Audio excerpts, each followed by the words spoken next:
Hi friends, welcome back to Kavi official channel. இந்த வீடியோவில் நம்ம என்ன பார்க்க போகிறோம்னா ஃபுல்லாமே சமைச்ச வீடியோ மட்டும்தான் பார்க்க போகிறோம். மறக்காமல் சப்ஸ்கிரைப் பண்ணிக்கோங்க, பெல் பட்டனை கிளிக் பண்ணிக்கோங்க. அப்போ தான் நம்ம போடுற வீடியோ உங்களுக்கு நோட்டிஃபிகேஷன் வரும். வாங்க வீடியோக்குள்ளே போகலாம். ஃபஸ்ட்டு ரெசிபி வந்து கூழ் எப்படி காய்ச்சதா பார்க்க போகிறோம். ஃபஸ்ட்டு கேஸை பற்ற வச்சுட்டு குண்டா வச்சுட்டு அதில் பாதி அளவு தண்ணி ஊற்றி தண்ணி நல்லா கொதித்து வந்ததுக்கப்புறமே முன்னாடியே வந்து பச்சரிசியை வாஷ் பண்ணி ஊற வச்சுருந்தோம்.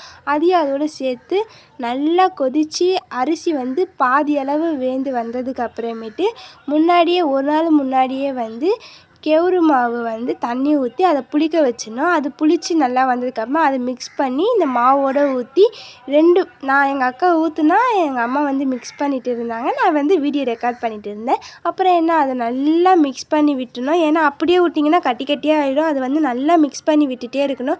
அதை நல்லா மிக்ஸ் பண்ணி விட்டதுக்கப்புறமே கையில் தண்ணி தொட்டு அது கூழ் மேலே வச்சு பார்த்தா கையில் ஒட்டக்கூடாது. அப்போ வந்து நம்ம கூழ் ரெடி. அப்புறம் என்ன கூழுக்கு சைடிஷ் கருவாட்டு குழம்பு எப்படி வைக்கிறதுன்னு பார்க்கலாம். முன்னாடியே வந்து மொச்சக்கொட்டையை வேக வச்சு எடுத்தாச்சு. அப்புறம் கருவாடியை வாஷ் பண்ணி வச்சாச்சு.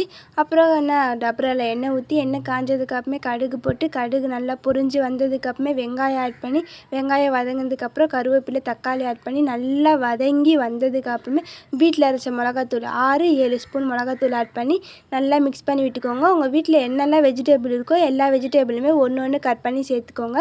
ஃபஸ்ட்டு கொஞ்சமாக சேர்த்து மசாலாவோடு மிக்ஸ் பண்ணி விட்டு அப்புறம் பாதி சேர்த்து அதையும் நல்லா மசாலாவோடு மிக்ஸ் பண்ணி விட்டு தேவையான அளவு தண்ணி ஆட் பண்ணி தண்ணி ஆட் பண்ணதுக்கப்புறமேட்டா ஒரு வெஜிடபிள் மிக்ஸ் பண்ணிட்டோம். அது என்னென்னா முருங்கைக்காய். அப்புறம் அதையும் சேர்த்து நல்லா மிக்ஸ் பண்ணி விட்டதுக்கப்புறம் தேவையான உப்பு போட்டு அப்படியே மூடி வச்சிட்டோம். அது நல்லா கொதித்து வந்ததுக்கு அப்புறமேட்டு நம்ம வேக வச்சு எடுத்தல மொச்சக்கொட்டை அதையும் அதோடு சேர்த்து மிக்ஸ் பண்ணி விட்டு வாஷ் பண்ணி வச்ச கருவாடியை ஆட் பண்ணி முக்கியமாக குழம்பு கருவாடு ஆட் பண்ணிக்கோங்க. அப்போ தான் குழம்பு வந்து செம்ம டேஸ்ட்டாக இருக்கும்.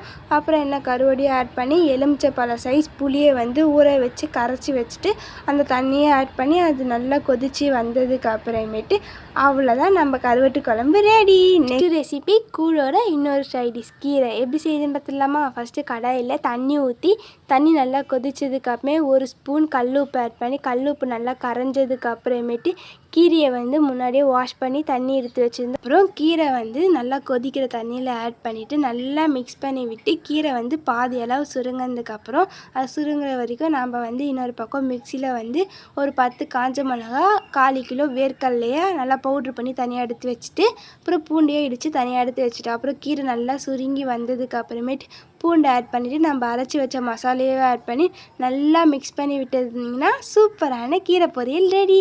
நெக்ஸ்ட்டு என்ன எல்லாமே செஞ்சாச்சு. அப்போ நம்ம நெக்ஸ்ட் என்ன பண்ணோம் கூழை கரைக்கணும். அப்புறம் என்ன ஒரு பாத்திரத்தில் மஞ்சள் குங்குமம் வச்சுட்டு நம்ம செஞ்சு வச்ச கூழை வந்து அதில் சேர்த்துட்டு ஒரு கைப்பிடி அளவு உப்பை ஆட் பண்ணிவிட்டு தண்ணி வந்து பாதி அளவு ஆட் பண்ணிவிட்டு நல்லா மிக்ஸ் பண்ணிகிட்டே இருக்கணும். எங்கள் அம்மா தான் மிக்ஸ் பண்ணிகிட்டு இருந்தாங்க. நான் வந்து வீடியோ மட்டும்தான் ரெக்கார்ட் பண்ணிகிட்டு இருந்தேன். கூழ் நல்லா கரைச்சதுக்கு அப்புறமே அதை தனியாக எடுத்து வச்சுட்டு அப்புறம் நாங்கள் வந்து எல்லாருக்கும் ஊற்றுறதுக்கு ஒரு கிண்ணமும் நடுவுட்டில் வைக்கிறதுக்கு ஒரு கிண்ணமாக நாங்கள் வைப்போம்.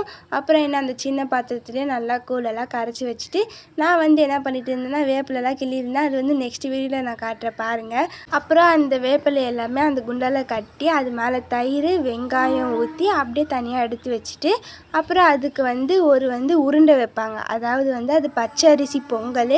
அந்த உருண்டை மேலே வெல்லம் வெங்காயம் வச்சுட்டு கொஞ்சமாக வேப்பிலையும் போட்டு அப்புறம் மாவு வந்து பச்சரிசி மாவை வந்து காய வச்சு மிக்சியில் அரைச்சிட்டு அதையும் சேர்த்துட்டு கொஞ்சமாக வெல்லம் ஆட் பண்ணிவிட்டு வேப்பிலை ஆட் பண்ணி முடிச்சுட்டு அப்புறம் என்ன எல்லாமே உள்ளெல்லாம் படையில் போட்டாச்சு. வாங்க இப்போ வீடுக்குள்ளே போய் பார்க்கலாம் எப்படி இருக்குன்னு.